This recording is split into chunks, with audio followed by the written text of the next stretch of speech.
ചങ്കുകളെ നമസ്കാരം. പുതിയൊരു വീഡിയോയിലേക്ക് എല്ലാവർക്കും സ്വാഗതം. ഇവിടെ ഇപ്പോഴും നടക്കുന്ന കാര്യങ്ങൾ എന്താണെന്ന് വെച്ച് കഴിഞ്ഞാൽ ഷെഫീന ബീബി എന്ന് പറയുന്ന ഒരു യൂട്യൂബർ ദയ സുജിത്ത് എന്ന് പറയുന്ന ആ കുട്ടിയുടെ ഒരു ഫോട്ടോയ്ക്ക് പ്രതികരിച്ചു. ആ പ്രതികരണം കുറച്ച് കൂടിപ്പോയി എന്നുള്ള പ്രശ്നങ്ങളേ ഉള്ളൂ. പക്ഷേ അത് പിന്നീട് വീണ്ടും എടുത്തിട്ടിട്ട് എന്നാൽ പിന്നെ ഷെഫീന ബീബിയെ പിടിക്കാൻ പറ്റിയ ഒരു അവസരമാണ്, അതുകൊണ്ട് അങ്ങനെ അങ്ങ് പോകട്ടെ എന്നുള്ള തരത്തിൽ പിന്നെയും ഇതിങ്ങനെ സമൂഹ മാധ്യമങ്ങളിലൂടെ ഇതിങ്ങനെ വൈറലാക്കിക്കൊണ്ടിരിക്കുകയാണ്. എല്ലാവരും ഉണ്ട് അതിൽ നമ്മുടെ JBI TV എന്ന് പറയുന്ന വ്യക്തി നമുക്ക് എല്ലാവർക്കും അറിയാം, കാലിക സാമൂഹ്യ പ്രസക്തിയോട് കൂടിയിട്ട് വീഡിയോ ചെയ്യുന്ന ഒരാളാണ്. അങ്ങേര് ഇന്നലെ ഒരു പോസ്റ്റ് ഇട്ടിട്ടുണ്ടായിരുന്നു.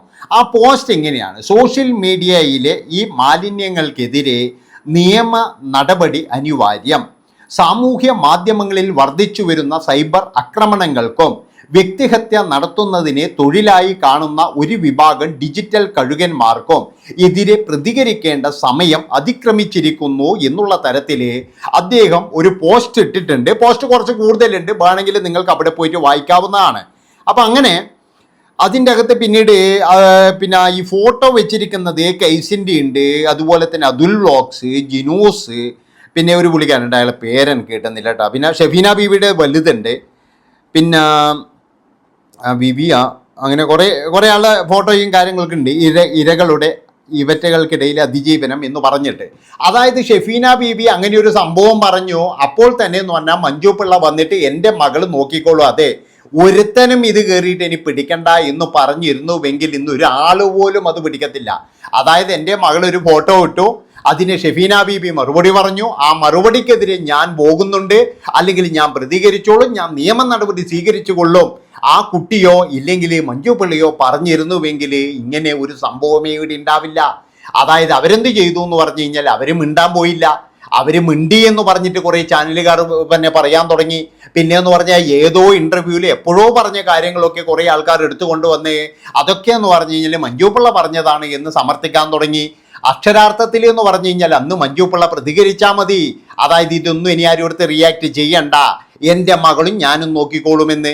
അതായത് അവരൊരു പോസ്റ്റ് ചെയ്യുമ്പോൾ തന്നെ അവർക്ക് കൃത്യമായിട്ടറിയാം. ഞാൻ പറഞ്ഞല്ലോ, ഞാൻ എല്ലാ വീഡിയോയിലും പറഞ്ഞിട്ടുണ്ട്, ആ കുട്ടിക്ക് കൃത്യമായിട്ടെന്ന് പറഞ്ഞാൽ വിദ്യാഭ്യാസമുണ്ട്, അതുപോലെ തന്നെ അതിൻ്റെ വീഡിയോസ് ചെയ്യാനറിയാം, വ്ളോഗ് ചെയ്യാനറിയാം. പക്ഷെ എല്ലാവരും അറിഞ്ഞതെന്ന് പറഞ്ഞ് ഇപ്പോഴാണ്, അതായത് അങ്ങനെ ഒരു ഫോട്ടോ ഇട്ടപ്പോഴാണ് മഞ്ജു പിള്ളയ്ക്ക് ഇങ്ങനെ ഒരു മകളുണ്ട് എന്നൊരുപാട് പേര് അറിഞ്ഞത് എന്നാണ് എനിക്ക് തോന്നുന്നത്. അത് കഴിഞ്ഞതിൽ പിന്നെ എന്ന് പറഞ്ഞു കഴിഞ്ഞാൽ സബ്സ്ക്രൈബ് കൂടിയിട്ടുണ്ട്, അതുപോലെ തന്നെ വ്യൂസ് കൂടിയിട്ടുണ്ട്, അതൊക്കെ അവർക്കും കുറച്ച് നേട്ടങ്ങളൊക്കെ ഉണ്ടായിട്ടുണ്ട്. അപ്പം ഇതിൻ്റെ ഇടയിൽ എന്ന് പറഞ്ഞു കഴിഞ്ഞാൽ കഴുകൻ കണ്ണുകളുമായിട്ട് വന്നത് എന്താണെന്ന് വെച്ച് കഴിഞ്ഞാൽ എല്ലാവരും ഈ ദയാ സുജിത്തിനെതിരെയാണ് ആദ്യം പ്രതികരിച്ചത്. അത് കഴിഞ്ഞതിന് ശേഷം ഇതിൻ്റെ അകത്ത് ഷെഫീന ബീബി കുറച്ച് കൂട്ടിയിട്ടിട്ടുണ്ട് കേട്ടോ എന്ന് പറഞ്ഞപ്പോഴേ എല്ലാവരും കൂടിയിട്ട് അവനവൻ ചെയ്ത വീഡിയോ അതെങ്ങനെ ഓടിക്കൊണ്ടിരിക്കുന്നുണ്ട്, അതങ്ങ് മാറ്റി ചവിട്ടിയിട്ട് ഇപ്പുറത്തേക്ക് വന്നിട്ട് പറഞ്ഞു, ഷഫീന ബീബി ഇങ്ങനെ ചെയ്തു, ഷഫീന ബീബി അങ്ങനെ ചെയ്തു എന്ന് പറഞ്ഞിട്ട്. ഞാൻ പറഞ്ഞല്ലോ, എല്ലാ മനുഷ്യന്മാരും ചിലപ്പോഴും എന്ന് പറഞ്ഞു കഴിഞ്ഞാൽ ഒരു അബദ്ധം പറ്റും. ആ അബദ്ധം പിന്നീട് എന്ന് പറഞ്ഞു കഴിഞ്ഞാൽ കേസായിട്ടും കൂട്ടായിട്ടൊക്കെ ഒരുപാട് കിട്ടിയിട്ടുണ്ട് എല്ലാവർക്കും. അതുകൊണ്ടാണ് ഞാൻ പറയുന്നത്, ആ അബദ്ധം പറ്റിയതാണെങ്കിൽ അവരത് മനസ്സിലാക്കിയിട്ട് ചില ആൾക്കാർ അത് റിമൂവ് ചെയ്യും, ചില ആൾക്കാർ പിന്നെ എന്ന് പറഞ്ഞു കഴിഞ്ഞാൽ അത് അവർ പറഞ്ഞു കഴിഞ്ഞാൽ റിമൂവ് ചെയ്യും. ഇങ്ങനെയൊക്കെയാണ്. ഇതിപ്പോഴൊരു വലിയ സംഭവമൊന്നുമല്ല. ആ കുട്ടി എന്ന് പറഞ്ഞു കഴിഞ്ഞാൽ മോഡലാണ്, അതങ്ങനെ ധരിക്കത്തുള്ളൂ. അത് ധരിച്ചാലും ആർക്കും ഒരു കുഴപ്പമില്ല. പക്ഷെ ഇതിൻ്റെ അടിയിൽ വന്നിട്ട് ഒരുപാട് ഞരമ്പന്മാർ കമൻറ്റ് ചെയ്യുമ്പോൾ ആ അച്ഛനും അമ്മക്കൊരു വിഷമം ഉണ്ടാവില്ലേ? ഇനി അവർക്ക് വിഷമമില്ലെങ്കിൽ ഒരു കുഴപ്പമില്ല. ഇതിൻ്റെ അകത്ത് വന്നിട്ട് എന്ന് പറഞ്ഞു കഴിഞ്ഞാൽ ഞാൻ പറഞ്ഞല്ലോ, ഇപ്പോൾ ഒരു ഷെഫീന ബീബീനെ ഇങ്ങനെ പറഞ്ഞു എന്ന് പറഞ്ഞിട്ട് എല്ലാവർക്കും തെറി വിളിക്കാം. പക്ഷേ ഇതിൻ്റെ അടിയിൽ വന്നിട്ട് കുറേ എണ്ണം കമൻറ്റ് ചെയ്യുന്നില്ലേ? അവരെന്തെങ്കിലും ചെയ്യാൻ പറ്റുമോ? നമുക്ക് എത്ര കമൻറ്റുകളാണ് വരിക, എന്തൊക്കെ പറഞ്ഞിട്ട് കമൻറ്റ് ചെയ്യാൻ പറ്റുക? അവരെന്തെങ്കിലും ചെയ്യാൻ പറ്റുമോ? എത്ര ആൾക്കാർ വീട്ടിലെ കൊണ്ടുപോയിട്ട് കേസ് കൊടുക്കുക? അതാണ് മനസ്സിലാക്കേണ്ടത്. ഒന്നുകിൽ ഇങ്ങനെയുള്ള പോസ്റ്റുകൾ ഇടുമ്പോൾ പറയുക, ഇതിനൊന്നും ആരും റിയാക്ട് ചെയ്യാൻ വേണ്ടി വരണ്ട, ഞാൻ ഇങ്ങനെയാണ് എന്ന് പറഞ്ഞിട്ട് കിട്ടിയല്ലോ. ഇല്ലേ പിന്നെന്ന് പറഞ്ഞു കഴിഞ്ഞാൽ ഇനിയിപ്പോൾ ഞാൻ പറഞ്ഞല്ലോ, ഇപ്പോൾ രേണു സുധി, അതുപോലെ തന്നെ എന്ന് പറഞ്ഞു കഴിഞ്ഞാൽ മറ്റേ എന്താ പറയുക കൃഷ്ണകുമാറിൻ്റെ മകള്, നമ്മുടെ നിമിഷ ചേച്ചി, അവർക്കൊക്കെ എന്തോരം തെറികളാണ് വരുന്നത്. അവരാരെങ്കിലും മൈൻഡ് ചെയ്യുന്നുണ്ടോ? അതുപോലെ തന്നെ എന്ന് പറഞ്ഞു കഴിഞ്ഞാൽ നമ്മുടെ കൃഷ്ണകുമാറിൻ്റെ മകൾ പറഞ്ഞു, ഇനി ഇമാതിരി തൊട്ടിത്തരമായിട്ട് എൻ്റെ അടുത്ത് വരണ്ട. അതായത് ഞാനൊരു ഫോട്ടോ ഇട്ടു, നിങ്ങളെല്ലാവരും വിമർശിച്ചു, അത് അവിടെ കഴിഞ്ഞു, ഇനി വീണ്ടും എടുത്തിട്ട് ആരും അലക്കണ്ടെന്ന് പറഞ്ഞു. ആരെങ്കിലും പിന്നെ ആ കുട്ടീൻ്റെ പുറകെ പോയോ? അത് നിങ്ങളൊന്ന് പറ. അതിന് തെറ്റ് മനസ്സിലാക്കി അതെന്ത് ചെയ്തു പറഞ്ഞാൽ അത് പബ്ലിക്കിനോട് പറഞ്ഞു, എനിക്ക് തെറ്റ് പറ്റിയതാണ്, ഇനി ആരും ഇതെടുത്ത് റിയാക്ട് ചെയ്യേണ്ടെന്ന് പറഞ്ഞപ്പോൾ എല്ലാവരും നിർത്തി. അവിടെ കൃഷ്ണകുമാറിൻ്റെ ആ ഒരു മകളെ പറ്റിയിട്ട് പിന്നെ ആരും ഒരു അക്ഷരം പോലും മിണ്ടിയിട്ടില്ല. ഇനി അത് പൂർണ്ണ തെറ്റുകാരി അന്നും നമ്മൾ പറയുന്നില്ല. കാരണം എന്താ, അതവിടെ തീർന്നു. അതുപോലെ തന്നെ എന്ന് പറഞ്ഞാൽ ഇതും തീർക്കാനുള്ളതിന് പകരം ഇവിടെ എല്ലാവരും ചേർന്നിട്ട് ആദ്യമൊക്കെ എന്ന് പറഞ്ഞാൽ ആ കുട്ടിയെ അങ്ങ് തേച്ചൊട്ടിക്കാൻ വേണ്ടി നോക്കിയവരും പിന്നീട് ഇതിൻ്റെ അകത്ത് ഷെഫീന ബീബി എന്ന് പറയുന്ന ഒരു വ്യക്തിയുണ്ട്, അവരെ കിട്ടിയ അവസരമാണ് നമുക്ക് വോട്ട്. ഇതിൻ്റെ അകത്ത് ആരാ വന്നിരിക്കുന്നത്? അതാണ് നിങ്ങൾ ആലോചിച്ച് നോക്കേണ്ടത്. അതായത് കള്ളു കുടിച്ച് വണ്ടി പിടിച്ചവർ, പിന്നെ എന്ന് പറഞ്ഞു കഴിഞ്ഞാൽ സ്വന്തം കൂട്ടുകാർ തന്നെ പറയുന്ന എൻ്റെ ഫ്ലാറ്റിൽ വന്നിട്ട് മറ്റേ സാധനം അടിക്കാൻ വേണ്ടി നോക്കിയിട്ട് ഞാൻ ഓടിച്ചവർ, പിന്നെ കെറുപ്പത്തിൻ്റെ പ്രശ്നങ്ങൾ വന്നവർ, അതുപോലെ തന്നെ എന്ന് പറഞ്ഞാൽ ഏതോ ഒരുത്തം 17 എവിടെയോ കൊണ്ടുപോയിട്ട് എന്തോ ജയിച്ച് അറിഞ്ഞിട്ടും കൂടി ആരോടും മിണ്ടാത്തവർ, ഇങ്ങനെയുള്ള കുറേ ആൾക്കാർ കൂടി വന്നിട്ട് എല്ലാവരും കൂടിയിട്ട് അങ്ങ് ഷെഫീന ബീബീൻ്റെ എന്നാൽ കിട്ടിയ അവസരമില്ലേ അങ്ങ് പിടിക്കാമെന്ന് ചോദിച്ചു. അത്രയേ ഉള്ളൂ. ഞാൻ പറഞ്ഞല്ലോ അവർ ചെയ്തത് തെറ്റന്നെയാണെന്ന്. അവർ എന്നാ പറയണ്ടേ, എനിക്ക് തോന്നുന്നത് എന്താ വെച്ചാൽ അവർ ചെയ്ത തെറ്റ് അവർ മനസ്സിലായിട്ടുണ്ടാവും. അതുപോലെ തന്നെ എന്ന് പറഞ്ഞാൽ ഞാൻ പറഞ്ഞല്ലോ, ഒരാളെയും പോലും ഇത് പിന്നെ എന്താ പറയുക, ആ കുട്ടി അങ്ങനെ പറയാൻ പാടില്ല. നമുക്കൊക്കെ വിമർശിക്കാം, അതുപോലെ തന്നെ എന്ത് വേണമെങ്കിലും പറയാം. പക്ഷേ നമ്മൾ പറയുന്നതിനൊരു മാന്യത കീപ്പ് ചെയ്യണം. അതാണ് എനിക്ക് പറയാനുള്ളത്. അല്ലാതെന്ന് പറഞ്ഞാൽ സോഷ്യൽ മീഡിയയിലൂടെ അത് മോശമാണ്. അത് കഴിഞ്ഞതിന് ശേഷം ഇവരെ തെറി വിളിക്കാൻ വേണ്ടി വന്നവരുടെയൊക്കെ ക്വാളിറ്റി നോക്കിക്കഴിഞ്ഞാൽ നമുക്ക് മനസ്സിലാകും. അപ്പം ഞാൻ JBTVയിലേക്ക് വന്നു കഴിഞ്ഞാൽ ഈ ഒരു കുറച്ച് ആൾക്കാർ മാത്രമാണോ സമൂഹത്തിൽ ഇതുപോലെയുള്ളവർ? എത്രയെത്ര ആൾക്കാരുണ്ട്. സ്വന്തം ഭാര്യയെ വരെ വെച്ചിട്ട് അഭിഹിതം ഉണ്ടാക്കിയിട്ട് പുതിയ ഇന്നോവകൾ വാങ്ങിക്കുന്ന ഫാമിലി വ്ളോഗർമാർക്കെതിരെ എന്തുകൊണ്ട് വരുന്നില്ല? അതുപോലെ തന്നെ സ്വന്തം അച്ഛനെ തന്നെ തല്ലും എന്ന് പറഞ്ഞിട്ട് വീഡിയോ ചെയ്തിട്ട് പിന്നീട് വലിയ കാറ് വാങ്ങിച്ച ഫോർച്യൂണർ വാങ്ങിച്ച ആൾക്കാരുടെ വരെ എന്തുകൊണ്ട് വന്നില്ല? ഇവരൊക്കെ ജനങ്ങളെ പറ്റിക്കുകയല്ലേ ചെയ്യുന്നത്.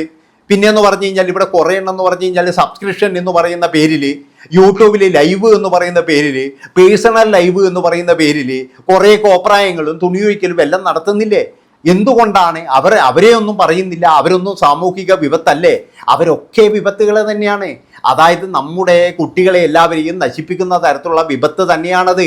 അതുകൊണ്ട് അതിനെതിരെ എല്ലാവർക്കെതിരെയും പറയണം. അതാണ് വേണ്ടത്. അല്ലാതെ ഈ 4, 3, 7 ആൾക്കാരെ വെച്ചിട്ട് ഇപ്പം ഈ യൂട്യൂബേഴ്സ് ഈ നിങ്ങൾ കാണിച്ചിരിക്കുന്ന ആൾക്കാർ മുഴുവൻ അവരുടെ വീട്ടിൽ പോയിട്ട് ഒളിഞ്ഞു നോക്കിയിട്ടോ അല്ലെങ്കിൽ വേറെ എന്തോ ആക്കിയിട്ടാണോ കൊണ്ടുവരുന്നത്? ഇപ്പം 2 ദിവസം മുമ്പ് RJ ബിൻസിൻ്റെ അനിയത്തി വന്ന് പറഞ്ഞ് എന്നെ കടിച്ചു എന്നൊക്കെ പറഞ്ഞിട്ട് ഒരു ഇത് വന്നു. ഈ RJ ബിൻസിൻ്റെ അനിയത്തിക്കും RJ ബിൻസിക്കും കുറച്ച് എന്നാ വേണ്ടത്, കുറച്ച് ഇത് വേണ്ടവരും ചിലപ്പോഴേ അതിന് വേണ്ടിയിട്ട് അവർ തന്നെ ക്രിയേറ്റ് ചെയ്യും. ഇവിടെ പലതും അങ്ങനെയാണ് നടക്കുന്നത്. നമ്മൾ വിചാരിക്കുന്ന ഭയങ്കര ഇരവാദമാണ്. ഇപ്പം ഞാൻ പറയുന്നത് ദയാ സുജിത്തിന് അറിയില്ലേ? ദയാ സുജിത്തിന് അറിയാം, ഒരു ഫോട്ടോ വിടുമ്പോൾ അതിന് ഇന്ന കമൻറ്റുകളെല്ലാം ലഭിക്കുമെന്ന് അറിയാം. കാരണം ആ കുട്ടി സോഷ്യൽ മീഡിയ കാണാത്ത ആളൊന്നുമല്ല. ആ കുട്ടിക്ക് നല്ല രീതിയിൽ സോഷ്യൽ മീഡിയയിൽ അറിവുണ്ട്. അത് വ്ളോഗ് ചെയ്യുന്നതാണ്. അതുപോലെ തന്നെ എന്ന് പറഞ്ഞാൽ വിദ്യാഭ്യാസമുള്ളതാണ്. പിന്നെ മഞ്ജു പിള്ളയുടെയും സുജിത്തിൻ്റെയും മകളാണ്. അവർക്ക് കൃത്യമായിട്ടറിയാം ഇത് കിട്ടുമെന്ന്. പക്ഷേ ഞാൻ പറഞ്ഞല്ലോ, ഇത് ഷെഫീന ബീബി കുറച്ച് പറഞ്ഞ കൂടിപ്പോയി, അതൊക്കെ അത് കഴിഞ്ഞതിന് ശേഷം അത് വെച്ചിട്ട് കുറേ ആൾക്കാർ എന്ന് പറഞ്ഞു കഴിഞ്ഞാൽ ഇവിടെ ഒരു വലിയ പ്രശ്നം ഉണ്ടാക്കാൻ നോക്കുകയാണ് ചെയ്തത്. അല്ലാതെ ഇതൊന്നും വലിയ ഒരു കാര്യവും അല്ലായിരുന്നു. പിന്നെ വേറെ ഒരു കാര്യം എന്ന് പറഞ്ഞു കഴിഞ്ഞാൽ ഇവിടെ എല്ലാത്തിനും എന്ന് പറഞ്ഞാൽ നിയമ സംവിധാനങ്ങളുണ്ട്. അതാണ് മനസ്സിലാക്കേണ്ടത്. ആ നിയമ സംവിധാനത്തിൻ്റെ ഉള്ളിൽ കിടന്നിട്ട് തന്നെയാണെന്ന് തോന്നുന്നു പല ആൾക്കാരും പലതും ചെയ്യുന്നത്. അല്ലാതെന്ന് പറഞ്ഞു കഴിഞ്ഞാൽ ഇത് സോഷ്യൽ മീഡിയയിൽ വന്ന കാര്യങ്ങളായിരിക്കാം റിയാക്ട് ചെയ്യുന്നത്. അല്ലാതെ ഒരിക്കലും എന്ന് പറഞ്ഞു കഴിഞ്ഞാൽ ഈ വീട്ടിൽ നിന്ന് എടുത്തിട്ടോ ഒളിഞ്ഞു നോക്കിയിട്ടൊന്നും ആരും കൊണ്ടുവരുന്നില്ലല്ലോ. അതാണ് മനസ്സിലാക്കേണ്ടത്. ഇപ്പം JBI TV തന്നെ എന്ന് പറഞ്ഞ ഒരു വീഡിയോ ചെയ്യുമ്പോഴേ നിങ്ങൾ കൃത്യമായിട്ടെന്ന് പറഞ്ഞു കഴിഞ്ഞാൽ ആ ഒരു എന്താ പറയേണ്ടത്, കൃത്യമായിട്ട് അവിടുന്ന് നിങ്ങൾ ഓരോ ഇപ്പോൾ റിയൽ എസ്റ്റേറ്റിൻ്റെ വീഡിയോ അവസാനം ചെയ്തു. ആ റിയൽ എസ്റ്റേറ്റിൻ്റെ വീഡിയോ എന്ന് പറഞ്ഞു കഴിഞ്ഞാൽ ആ റിയൽ എസ്റ്റേറ്റിൻ്റെ വിൽക്കുന്നവർക്കൊക്കെ ഒരുപാട് പ്രശ്നങ്ങൾ തന്നെയല്ലേ? അത് മനസ്സിലാക്കി. അതായത് അവർക്ക് ഗുണകരമായിട്ടാണോ, പ്രേക്ഷകർക്ക് ഗുണകരമായിട്ടാണോ? ഒന്നുമല്ല. താങ്കൾ ഒരു തെറ്റിദ്ധരിപ്പിക്കൽ അവിടെ ചെയ്തു, അത്രയേ ഉള്ളൂ. അതായത് വേറെ ഒന്നും സംഭവിക്കാനൊന്നും പോകുന്നില്ല അതിൻ്റെ അകത്ത്. അതുകൊണ്ട് എനിക്ക് പറയാനുള്ളത് എന്താണെന്ന് വെച്ച് കഴിഞ്ഞാൽ JBI TV ചെയ്യുന്ന കാര്യങ്ങളൊക്കെ നല്ലത് തന്നെയാണ്. പക്ഷെ ഒരു വ്യക്തി വൈരാഗ്യത്തിൻ്റെ പേരിലുള്ള ഒരു സെലക്റ്റീവായിട്ടുള്ള അല്ലെങ്കിൽ ഇങ്ങനെ ഒരു പോസ്റ്റ് ഇടുമ്പോൾ ഒരുപാട് പേര് ഇവരെ പൊങ്കാലിയിടാൻ വരും. ഞാൻ പറഞ്ഞില്ല, ഇവരാരും എൻ്റെ കുടുംബക്കാരോ അല്ലെങ്കിൽ ഇവരാരും ഞാൻ സപ്പോർട്ട് ചെയ്യുന്നവരോ ഒന്നുമല്ല. ഒരാളുമായിട്ട് എനിക്കൊരു ബന്ധവുമില്ല. മനസ്സിലാക്കണം. ഒരാളുമായിട്ട് എനിക്കൊരു ഇതുമില്ല, ഒരു കണക്ഷനും ഇല്ല. ഞാൻ പറഞ്ഞല്ലോ, സത്യങ്ങൾ കണ്ടു കഴിഞ്ഞാൽ നമ്മൾ അവിടെ പറയുവാണ്. അതാണ്. അതിന് നമുക്ക് ചിലപ്പോൾ വ്യൂസ് ഒന്നും ഉണ്ടാവില്ല. സത്യം പറയുന്നവന് ഇവിടെ വ്യൂസ് ഒന്നുമില്ല. ഉള്ള കാര്യം എന്താ പറയുന്നതിന്? നമ്മളിനിയിപ്പോൾ ഇതിൻ്റെ അകത്തൊക്കെ പെട്ടിട്ട് ഇതിൻ്റെ അകത്തൊക്കെ വീഡിയോ ചെയ്യുന്ന എല്ലാവർക്കും അറിയാം, ഈ മഞ്ജു പിള്ളേൻ്റെ മകളെയോ അല്ലെങ്കിൽ മഞ്ജു പിള്ളയോ ഇഷ്ടപ്പെടുന്നവരൊന്നും അല്ല. ഇതിൻ്റെ അകത്ത് ഷെഫീന ബീബിയെ പിടിക്കാൻ വേണ്ടിയിട്ടുള്ള കുറച്ച് എന്ന കാഞ്ഞ ബുദ്ധിയും കൊണ്ട് വന്നവരാണ്. അല്ലാതെ ഇതിൻ്റെ അകത്ത് മഞ്ജു പിള്ളേൻ്റെ മകളെ ഇപ്പം മഞ്ജു പിള്ളേൻ്റെ മകൾക്ക് നല്ലത് വരണമെന്നോ അല്ലെങ്കിൽ മഞ്ജു പിള്ളേർക്ക് നല്ലത് വരണമെന്നോ എന്തിനധികം പറഞ്ഞത്? സോഷ്യൽ മീഡിയയിൽ തന്നെ ഒരാൾക്ക് പോലും നല്ലത് വരണമെന്ന് പറഞ്ഞിട്ടാണോ എല്ലാവരും വീഡിയോ ചെയ്യുന്ന? ഒരാളുമല്ല. പിന്നെന്ന് പറഞ്ഞു കഴിഞ്ഞാൽ താങ്കൾ പറയുന്ന പോലെ ഈ കഴുകൻ കണ്ണുകൾ ഇവിടെ മാത്രമല്ല പല സ്ഥലങ്ങളിലുണ്ട്. ഇപ്പം 2 ദിവസം മുമ്പ് നിങ്ങൾ കണ്ടില്ലേ, ഒരു മാധ്യമപ്രവർത്തകൻ പിണറായി വിജയൻ്റെ അദ്ദേഹം കാല് വെളിയിൽ വെച്ചപ്പോൾ അടച്ചു. അങ്ങനെ അടച്ചപ്പോഴെന്ന് പറഞ്ഞാൽ അദ്ദേഹത്തിൻ്റെ കാലിന് വേദനിച്ചു. അദ്ദേഹം നോക്കിയപ്പോൾ എല്ലാവരും പറഞ്ഞു ക്രൂരമായ നോട്ടം. എന്തുകൊണ്ടാണ് അദ്ദേഹത്തെ അങ്ങനെ പറഞ്ഞു കഴിഞ്ഞാലും, അതായത് അദ്ദേഹത്തെ നല്ലത് അയ്യോ പിന്നെ പിണറായി വിജയൻ സഖാവിന് ഇങ്ങനെ പറ്റിയെന്ന് പറഞ്ഞു കഴിഞ്ഞാലും കാണാനുണ്ടാവില്ല. പക്ഷെ അദ്ദേഹത്തിൻ്റെ ക്രൂരമായ നോട്ടം എന്ന് പറഞ്ഞു കഴിഞ്ഞാൽ 10 പേര് കാണാനുണ്ടാകും. അതാണ് നിങ്ങൾ മനസ്സിലാക്കേണ്ടത്. അതുകൊണ്ടല്ലേ അവിടെ മാധ്യമപ്രവർത്തകരുടെ കയ്യിലല്ലേ തെറ്റ്. പിന്നെ എന്ന് പറഞ്ഞാൽ ദിലീപ് എന്ന് പറയുന്ന ഒരു വ്യക്തി അദ്ദേഹത്തിൻ്റെ വീടിൻ്റെ മുകളിലോട്ട് ഡ്രോണ് പറത്തി വിട്ടിട്ട് അവിടുത്തെ വാർത്ത ഒപ്പിയെടുക്കണമെങ്കിൽ അതൊക്കെ എന്ന് പറഞ്ഞാൽ വളരെ മോശമായ കാര്യമല്ലേ. പിന്നെന്ന് പറഞ്ഞാൽ നിങ്ങളൊക്കെ പറയുന്ന സലീം കുമാറിൻ്റെ കേസ്, സലീം കുമാറിൻ്റെ വീട്ടിൽ അവിടെ കുറേ ഓൺലൈൻ മാധ്യമങ്ങൾ വന്നു എന്ന് പറയുന്നുണ്ട്. ഓൺലൈൻ മാധ്യമങ്ങളാണോ ഈ കാണുന്ന മുഴുവൻ? അവിടെ എന്ന് പറഞ്ഞു കഴിഞ്ഞാൽ വന്നവർ മുഴുവൻ എന്ന് പറഞ്ഞ് ജനങ്ങളുടെ കയ്യിൽ എല്ലാം ക്യാമറയുണ്ട്, എല്ലാവരുടെ കയ്യിലും ക്യാമറ മൊബൈലുണ്ട്. അവരൊക്കെ എന്ന് പറഞ്ഞാൽ തിക്കും തിരക്കും കൂട്ടുന്ന എന്തിനാ? 10 നടന്മാരെ പിക്ചർ കിട്ടാൻ വേണ്ടി തന്നെയാണ്. അത് സോഷ്യൽ മീഡിയയിൽ ഇട്ട് കഴിഞ്ഞാൽ കുറച്ച് ആൾക്കാർ കാണും. അതിന് വേണ്ടിയിട്ടുള്ള ഒരു അഭ്യാസം തന്നെയാണ്. അല്ലാതെ ഇതിൻ്റെ അകത്ത് എന്ന് പറഞ്ഞാൽ ആർക്കും നന്മകൾക്ക് വേണ്ടിയിട്ടൊന്നും അല്ല. അതുകൊണ്ട് ഞാൻ പറയുകയാണ്, ഇവരെ ഈ 3-4 ആൾക്കാർ ഫോട്ടോയും വെച്ചിട്ട് ഇവരെ അങ്ങ് മലിനമേസമാണ്, ഇവരെയൊക്കെ ഇതാക്കണം എന്നൊക്കെ പറഞ്ഞു കഴിഞ്ഞാൽ കുറച്ച് ആൾക്കാരുടെ അടുത്ത് ഇങ്ങനെ തെറിവിളി കൊടുക്കാം. അല്ലെങ്കിൽ ഇനി എന്തെങ്കിലും കാര്യത്തിലൊന്നാണ് ഇവിടെന്നെങ്കിലും 2 കേസിട്ട് കൊടുക്കാമെന്നല്ലാതെ വേറെ ഒന്നും സംഭവിക്കാനൊന്നും പോകുന്നില്ല.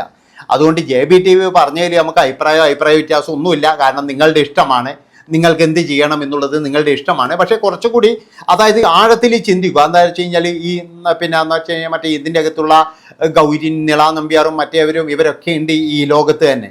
അവരൊക്കെ എന്ന് പറഞ്ഞാൽ പുണ്യപ്രവൃത്തിയൊന്നും അല്ല ചെയ്യുന്നത്. പിന്നെ സോഷ്യൽ മീഡിയയിലൂടെ തന്നെ ഇപ്പോൾ ഇൻസ്റ്റാഗ്രാം തുറന്നു കഴിഞ്ഞാൽ എന്തൊക്കെ ഇതാണ് മറ്റേ നായരേട്ടനെല്ലാം ചെയ്യുന്നത്. അയാളുടെ വീട്ടിൽ ആരെങ്കിലും വെച്ചിട്ട് അയാൾ എന്തെങ്കിലും ചെയ്യും? ഇങ്ങനെ ഒന്നും ചെയ്യത്തില്ല. കാരണം എന്താ വെച്ച് കഴിഞ്ഞാൽ ഇതൊക്കെ എന്ന് പറഞ്ഞു കഴിഞ്ഞാൽ ഒരു തരത്തിൽ പറഞ്ഞു കഴിഞ്ഞാൽ ഇവർക്കൊക്കെ വേണ്ടതെന്ന് പറഞ്ഞാൽ ഒരു കുറച്ച് വ്യൂസാണ്. അതാണ് മനസ്സിലാക്കേണ്ടത്. ഏതായാലും ഇത്രയും പറഞ്ഞുകൊണ്ട് നിർത്തുന്നു. അതുകൊണ്ട് തന്നെ എന്ന് പറഞ്ഞു കഴിഞ്ഞാൽ നിങ്ങളുടെ പോസ്റ്റുമായിട്ട് നിങ്ങൾ മുന്നോട്ട് പോയിക്കോ. പിന്നെ എന്ന് പറഞ്ഞാൽ സെലക്റ്റീവ് ആകരുത്. 3-4 ആൾക്കാരുടെ പേര് മാത്രം ഇട്ടിട്ട് അവർക്ക് കുറേ പൊങ്കാല കിട്ടുന്നല്ലാതെ വേറെ ഒന്നും നടക്കൂല. അത്രയേ ഉള്ളൂ. ആരും ആരെയും നന്നാക്കാനൊന്നുമല്ല, എല്ലാവരും വ്യൂസിന് വേണ്ടിയിട്ടാണ്. Bye bye.